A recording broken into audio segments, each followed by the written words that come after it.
विधानसभा चुनावों को लेकर राजस्थान में सरगर्मियां तेज हो चुकी हैं। विधानसभा चुनावों को लेकर राजस्थान में तिथियों का भी डिक्लेरेशन हो चुका है। विधानसभा मांडरगढ़ को लेकर लोगों का ओपिनियन क्या है, इसकी जानकारी के लिए आज हम बिजोलिया क्षेत्र के एक सैलून में पहुंचे हैं, जहां पर हमने लोगों की राय जानी और विधानसभा चुनाव में भाजपा और कांग्रेस के उम्मीदवार के तौर पर वो किन कैंडिडेटों को देखते हैं, इसके बारे में हमने उनसे जानकारी ली। और साथ ही हमने भाजपा और कांग्रेस सरकार द्वारा चलाई गई केंद्र और राज्य सरकार की योजनाओं के बारे में उनसे विस्तृत रूप से चर्चा की, जिसमें लोगों ने अपनी अपनी राय व्यक्त करते हुए आगामी विधानसभा चुनाव में भाजपा और कांग्रेस के प्रत्याशियों को चयन को लेकर अपनी रणनीति एवं रूपरेखा के चयन के बारे में विस्तार से बताया।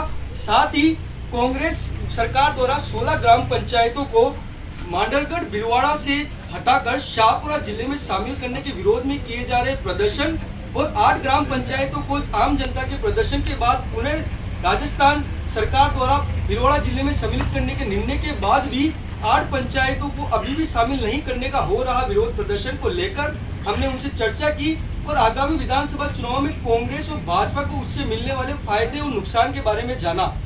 आज हम बिजोलिया के रोडवेज बस स्टैंड स्थित स्पा सैलून में पहुंचे हैं, जहां पर हमने लोगों से इस चर्चा को किया और लोगों के ओपिनियन को जाना। राजस्थान विधानसभा के चुनावों को लेकर तारीखें डिक्लेयर हो चुकी हैं। मांडरगढ़ विधानसभा चुनाव में अभी भाजपा कांग्रेस की तरफ से किसी भी प्रकार के कोई उम्मीदवार को उतारा नहीं गया है। सूची आने में अभी लोग इंतजार कर रहे हैं। भाजपा की पहली सूची राजस्थान में आ चुकी है। भाजपा और कांग्रेस में आप इस समय किस प्रकार की टक्कर देखते हैं? क्या दोनों बराबरी के मुकाबले में रहेंगे?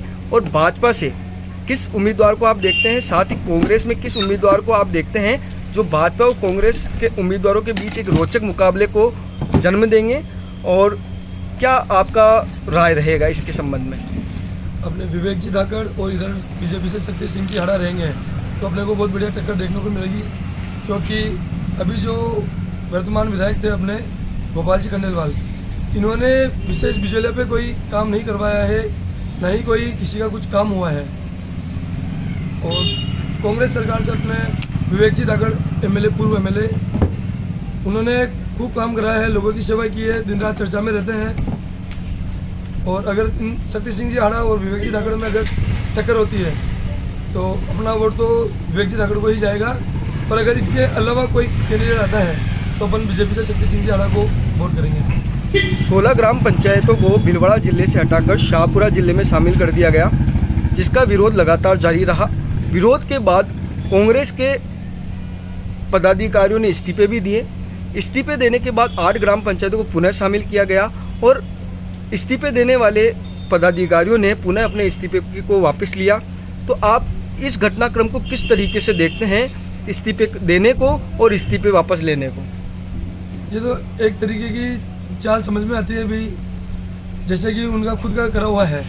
क्योंकि अगर ये 16 ही पंचायतें शाहपुरा में जाती है तो पंचायत वालों को फ़ायदा होता, पर राजनीति करने वालों को कोई फ़ायदा नहीं था, क्योंकि उनकी राजनीति समाप्त होने की कगार पे थी। नवसृजित शाहपुरा जिले में पंचायतों का जाना भाजपा व कांग्रेस के लिए किस तरीके से फायदेमंद और नुकसानदायक हो सकता है? मतलब आम जन के लिए फायदे की बात थी, क्योंकि भिलवाड़ा में रहने पर कोई विकास नहीं हो पा रहा था।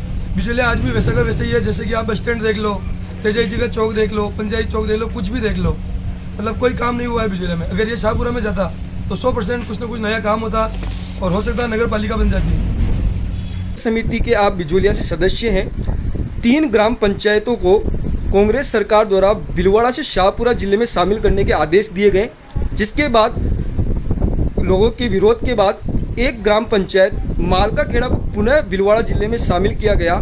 2 पंचायतें अभी भी शाहपुरा जिले में ही सम्मिलित हैं। इसको लेकर जो वहाँ की जनता है उनमें निराशा व्याप्त है।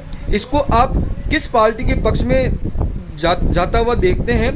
और इन जनता का जो विरोध है उसको भाजपा सरकार या भाजपा के अगर जो उम्मीदवार हैं वो चुनाव जीतते हैं तो वो आगे उसको किस तरीके से लेकर जाएंगे और उनकी समस्याओं का क्या हल हो पाएगा? तो बात ऐसी है कि ये अभी सरकार कांग्रेस की थी और नए जिले का गठन किया गया शाहपुरा जिला का, और शाहपुरा में 16 पंचायतों को मिलाया गया है। ये कांग्रेस की एक कूटनीति की थी और इसमें बहुत ही सोच समझकर इन पंचायतों को दिया गया है कि ये एक ज़्यादातर पंचायतें हमारे बीजेपी सपोर्टेड थी, उसको इन्होंने शाहपुरा जिले में मिलाया और एक कूटनीतिज्ञ तक लेके आपने देखा होगा एक षड्यंत्र भी रचा गया, बहुत से इस्तीफे हुए, सब हुए, उसके बावजूद भी 8 पंचायतें हमारे पास है। बाकी की हमारी जो हमारा दर्द है, मालगा खेड़ा हमारा वापस आया, उसके लिए मैं धन्यवाद देता हूँ जिन्होंने प्रयास किया। लेकिन जलिंद्री और मांगखड़ा एक ऐसी पंचायतें थी जो बीजेपी सपोर्टेड थी, उनके साथ अन्याय हुआ। कांग्रेस को उसको आगामी चुनाव में मुंह तोड़ जवाब मिलेगा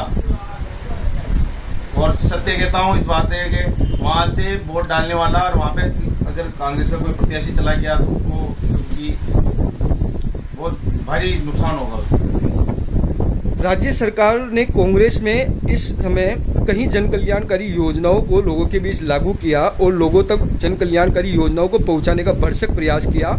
इस चुनाव में आप कांग्रेस की तरफ से मांडरगढ़ विधानसभा क्षेत्र में कौन से उम्मीदवारों को देखते हैं और आपको क्या लगता है कि कांग्रेस के उम्मीदवार भाजपा के उम्मीदवार को चुनाव में कड़ी टक्कर दे पाएंगे? क्योंकि पूर्व समय में जब देखा जाए तो क्षेत्रीय जो मांडरगढ़ विधानसभा की सीट है वो कांग्रेस की मानी जाती रही हैं।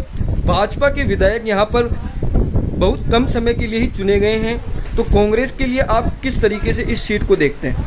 देखिए, जब से चुनाव होने लगे हैं, शायद 70-75 साल का एक इतिहास रहा है। जब से भारतीय जनता पार्टी में 3 हमारे विधायक रहे हैं, बद्री प्रसाद जी गुरु जी, भाई साहब कीर्ति कुमारी जी और गोपाल जी खंडेलवाल, और तीनों ने अपने अपने समय में इतने अच्छे कार्य करवाए जो कांग्रेस ने शायद पिछले 70 सालों में नहीं करवाया। और बात रही कि कांग्रेस की, तो कांग्रेस का गढ़ रहा है, लेकिन अब वो जनता जान चुकी है कि कांग्रेस ने हमारी जनताओं के साथ जो खिलवाड़ किया है और एक भी काम ऐसा नहीं है जो कांग्रेस के द्वारा किया है। 3 बार हमारे एमएलए बने हैं इतने समय में, फिर भी आप हमारे पास इतनी उपलब्धियां हैं कि हम गिनाते गिनाते उनको गिनाएंगे तो भी हमारे पास समय कम पड़े। भारतीय जनता पार्टी प्रचंड बहुमत से जीतेगी, चाहे आपके मुख्यमंत्री जी को बैठा दो, चाहे उनके और भी उनके किसी नज़दीकी को यहाँ से चुनाव लड़ा देते हैं, तो भारतीय जनता पार्टी यहाँ से जीत का परचम ले आएगी।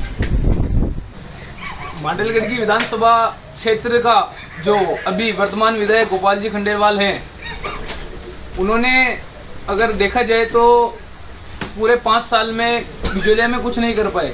हालांकि बीजेपी की सरकार राजस्थान में चली गई थी, उसके बावजूद भी वो मांडलगढ़ से सीट निकाल के लाए हैं गोपाल जी खंडेलवाल। पर इस साल देखना होगा कि पार्टी किसको टिकट देगी, क्योंकि इस साल मांडलगढ़ विधानसभा से 5-6 प्रत्याशी अपनी अपनी दावेदारी पेश कर रहे हैं। पर देखना ये होगा भाई गोपाल जी खंडेलवाल ही टिकट ला पाएंगे, क्योंकि जीते हुए कैंडिडेट हैं। सरकार टिकट कैसे काट पाएगी? और अगर सरकार टिकट काटती है तो मेरा समर्थन तो बीजेपी को रहेगा। जो पार्टी चाहेगी उसका समर्थन अपन कर देंगे, क्योंकि अपन को बीजेपी अगर राज्य में आती है तो वो हर जगह अपना अच्छा कार्य करेगी। जनता की भलाई, शिक्षा हो, शिक्षा का क्षेत्र हो, चिकित्सा का क्षेत्र हो, चाहे भ्रष्टाचारी को कम करेगी। ये जो रोज आए दिन अपन रोज न्यूज में सुन पा रहे हैं, दुष्कर्म हो रहे हैं, छोटी छोटी बच्चियों को रेप कर भट्टी में जलाया जा रहा है भिलवाड़ा जिले में, ऐसे जो ये बहुत घनघोर पाप है, इनको भाजपा सरकार बिल्कुल ख़त्म कर देगी। कांग्रेस के अंदर कैसे उम्मीदवार को आप देखना पसंद करेंगे? अगर आपका पसंदीदा उम्मीदवार एमएलए के तौर पर बीजेपी से नहीं उतरता है तो कांग्रेस में कैसा उम्मीदवार आपके लिए प्राथमिक तौर पर आगे रहेगा? क्या आप उसके अगर आपके पसंदीदा उम्मीदवार को टिकट नहीं मिलता है तो आप बीजेपी को ही समर्थन जारी रखेंगे या कांग्रेस को समर्थन देंगे? देखिए, मेरा समर्थन तो बीजेपी को ही रहेगा, पर अगर आप कांग्रेस की बात करते हो तो पिछले साल कैंडिडेट विवेक धाकर थे, तो वो हारे हुए कैंडिडेट थे और सरकार राजस्थान में कांग्रेस सरकार आ रही थी, फिर भी वो हार गए। इसका मतलब उनमें कुछ कमी है, वो नहीं जीत पा रहे हैं। वो उपचुनाव जीते थे, उसके बाद मेन चुनाव हार गए हैं। और कांग्रेस से बागी हुए विधायक प्रधान साहब श्री गोपाल मालवीय ने भी निर्दलीय चुनाव लड़े 2 बार, एक बार 40,000, एक बार 42,000। अगर सरकार उनको टिकट देती है तो बीजेपी कांग्रेस में भारी टक्कर रहेगी।